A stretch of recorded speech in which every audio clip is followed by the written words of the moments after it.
Hey everyone, Nate here. I just wanted to give a quick preview about this very special episode. It's going to be slightly different than what we normally give you because for this episode, I was lucky enough about a year ago to review a movie with Christy and Alonso from Breakfast All Day, the movie review podcast and YouTube channel. I am huge fans of their show, and they are two of my absolute favorite movie critics, so I was very, very excited when I got the opportunity to do this. I got to pick the movie, so I chose Searching for Bobby Fischer, one of my favorite movies of the 1990s. I'm so grateful to both of them for taking time out of their lives to review a movie with me. Thanks, and enjoy the episode.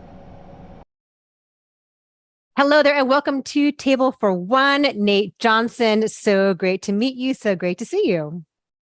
Yeah, thank you for having me. I really like watching your show, and I'm excited to talk about the movie. Cool. So you picked Searching for Bobby Fischer, 1993, almost to the day, 29 years ago it came out. What is this movie about? Yeah, Searching for Bobby Fischer is about a young boy, 7-year-old boy named Josh, who sort of wanders across some chess players in the park and is able to pick it up really quickly. And his parents quickly discover that he is very, very good at chess, despite nobody actually formally teaching him how to play. And then his dad gets him entered in kind of the youth chess circuit in New York with all the craziness that comes with it and all the crazy parents and the competitiveness and the time required to learn how to play. And then it just follows Josh and his parents and his coaches through about a year in this crazy youth chess world in New York. Now, of all the movies in all the world, why did you pick this one for us? I chose this one. This is one of my favorite movies. I watched it with my dad a bunch when I was a kid. And it's just one that I feel like a lot of people that I know, even people who love movies and watch a lot of movies, just haven't even heard of, let alone seen. There are a lot of times where a movie I love, people haven't seen it, but they've heard of it. But this one just feels like, for how good I think it is, I feel like it's just criminally underseen.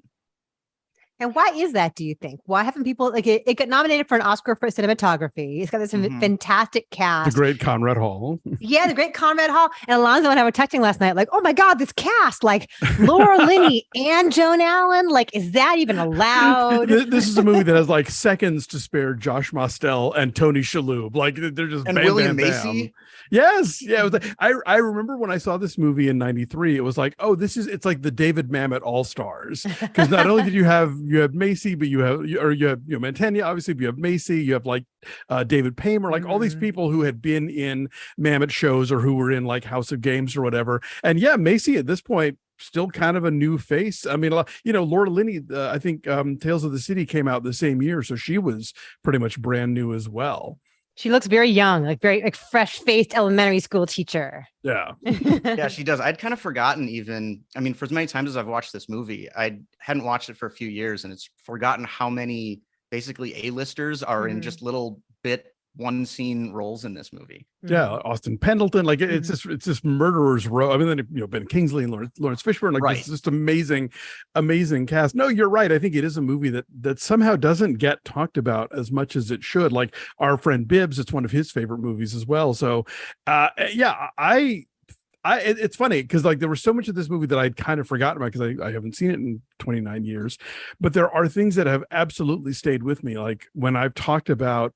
When people ask me, oh, well, how did you first get interested in movies? And I talk about how, as a little kid, I would sort of memorize the listings of all the theaters that were near my house, even though I wasn't really going to movies yet. And I would always compare that to Josh making his own chessboard out of like, Playmobil people just from seeing it once. It just imprinted on him and he immediately knew what it was about and that it was his thing.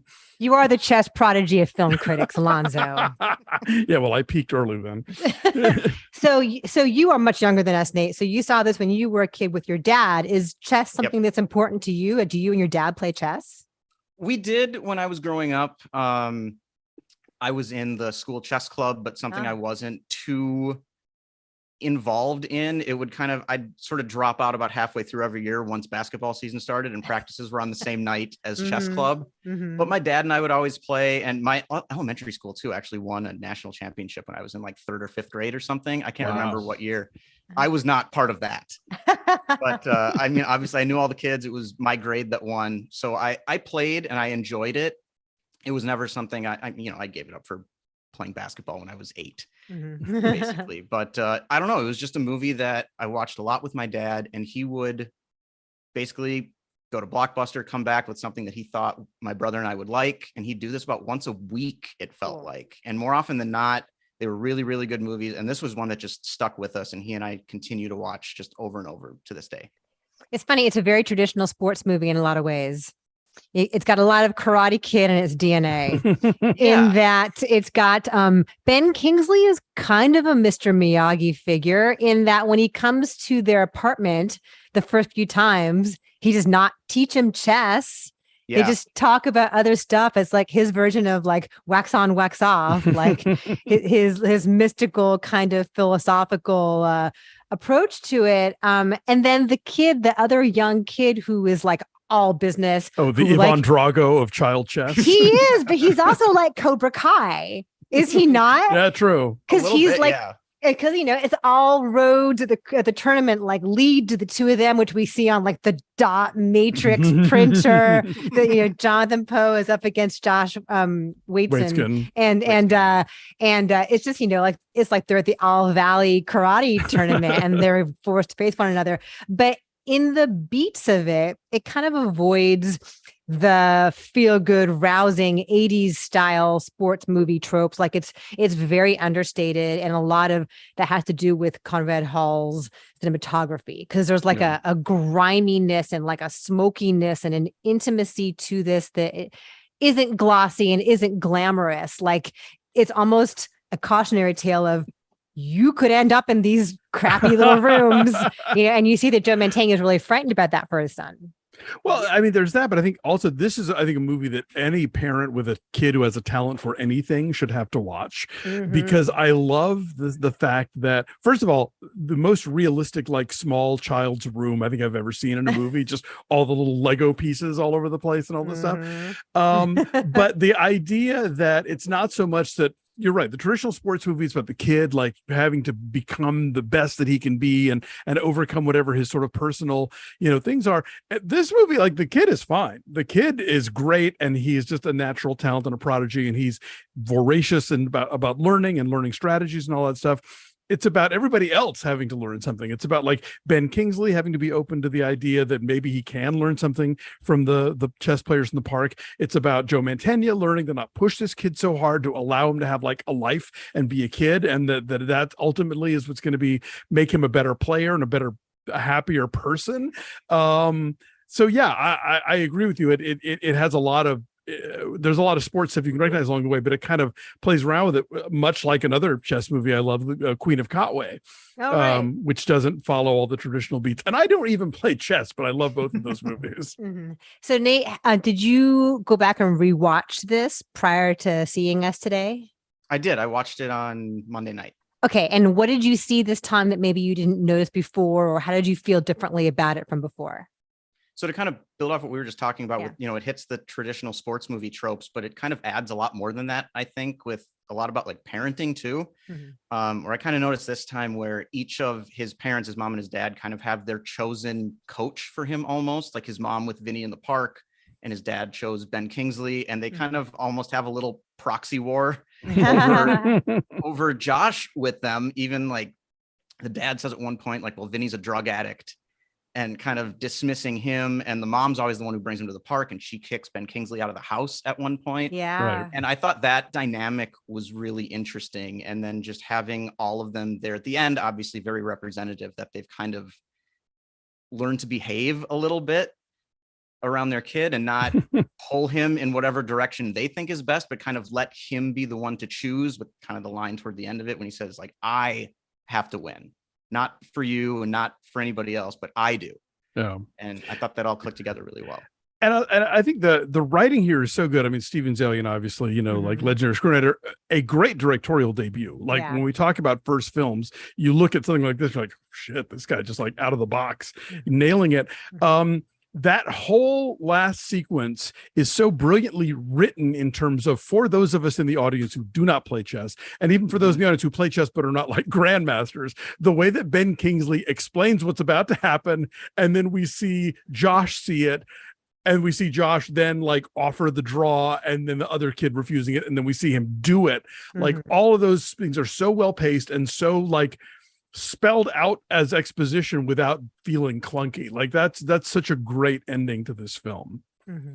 Yeah, I love the ending of this movie, and I like that point too, because if it's a baseball movie or a football movie or whatever, even if you don't play, it's easy for the audience to tell what's happening. Sure. There's 10 seconds left and you're on the 10-yard line. You've never played a game of football in your life, but you know what's happening here.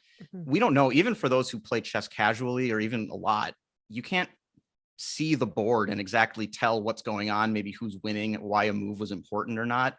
And to have Ben Kingsley kind of narrating for the audience what's happening there is really helpful. And I really like the way that they did it. And then the flurry of the speed chess too, for those of us who don't play chess, like you don't have to get like why those rhythms are infectious and why you can see how people get addicted to the rush of it. Yeah. I'm curious, Nate, did you watch Queen's Gambit? I did. And did that seem more or less or completely different as sort of like as somebody who's played chess and who loves this movie, like did that offer you a sort of different kind of insight of this world? A little bit, but also just kind of similar, I guess, but just she's older. Sure. Yeah. So I think it, just a little bit of a, it keeps going. It doesn't stop when they're 12. Kids keep going, but I had the same feeling. I love Queen's Gambit as well, and they give me both kind of the same feeling, and I like that they're kind of their own thing. That's longer and a little different with focusing on kind of the Russians and everything on that side. And this is just much more like an elementary school kid playing chess in New York. But they both gave me kind of the same feeling for just the energy of the whole chess circuit. When he imagines the plain board, I just thought about her looking at the ceiling at night and looking at all the moves. That both of them look at the idea of a prodigy, like a child prodigy. I think they kind of try to like poke a hole in the mysticism of that, right? Like Josh wants to be a normal kid, right? He chooses that for himself. He sees what life is like when you are that other little boy and you're just like singularly focused and you're obsessed. And he like when the dad comes to him and says, "I'm going to go put you in Dalton." Dalton's a very fancy private school in Manhattan. His first question is, "What is the playground like?" Right. Well, and so it has the yard. Yeah. Right. And so I appreciate that, like, he still wants to hold on to the normalcy of being a little boy, and he's got complexity to him beyond just a singular focus. And in Queen's Gambit, she's, of course, got a whole lot going on in her life. But I appreciate that both of them kind of demystify the notion of a child prodigy. Like, and as a parent, like, I see so many parents in various, pursuits or sports or whatever, who like, they're so obsessed with pushing their kid to the brink or like vicariously glomming on all of their hopes for glory, and you see the parents wrestle with what that is like, right? As you guys mentioned, like both parents kind of take a different tack in terms of approaching his brilliance. I love that when, Pandolfini tells them, that you have to have contempt for your opponents the way that Fischer did. And like that you see that, that's not how Josh is going to play this. Like, I love the offering of the draw. I love at the end where like he and Morgan have been talking about like the fishing trip and the non-chess things. And he just the last line kills me. It's so good. And it's just, but it's so like, yes, this kid gets it. And he has like this perspective that goes beyond this, like the W's, and you read about Josh Waitzkin and like, apparently after about 2000, he's like, fuck it, I'm not playing chess anymore. Like, he doesn't? He doesn't. He loves the game, but the competitive sort of world, thing of it, even though he like got really high and was like a youth champion and stuff, he's just like, fuck it. No, it's too. And now he has like several black belts in various like martial arts disciplines. So he won a world title in like Kung Fu or something to that effect as well, along with chess, which is he's a fascinating cat, that guy. So he's got a mind for strategy, it sounds like. Yeah, he knows the moves. And then the way they use Bobby Fischer as like a guidepost and a cautionary tale is really interesting. He kind of hovers in the periphery, but the name itself signifies such excellence and such mystery that I think the alien doesn't overdo it. Like, I think he weaves it in just enough all throughout. What do you guys think of that? I think it does a good job of kind of immersing the viewer in that world because it is such a niche thing. Again, like it's not the Super Bowl. It's not going to be on NBC when somebody wins a world chess title. But I like those elements of kind of bringing us through how good he was to understand this sort of like light bulb that goes off almost for the adults when they see him play chess, that you see the look in their eye almost like, oh my God, I might be watching the next Bobby Fischer. And I think without those, at least as somebody who watched this a lot as a kid, without those, I feel like I probably wouldn't have had as good of a grasp on why that was such a big deal.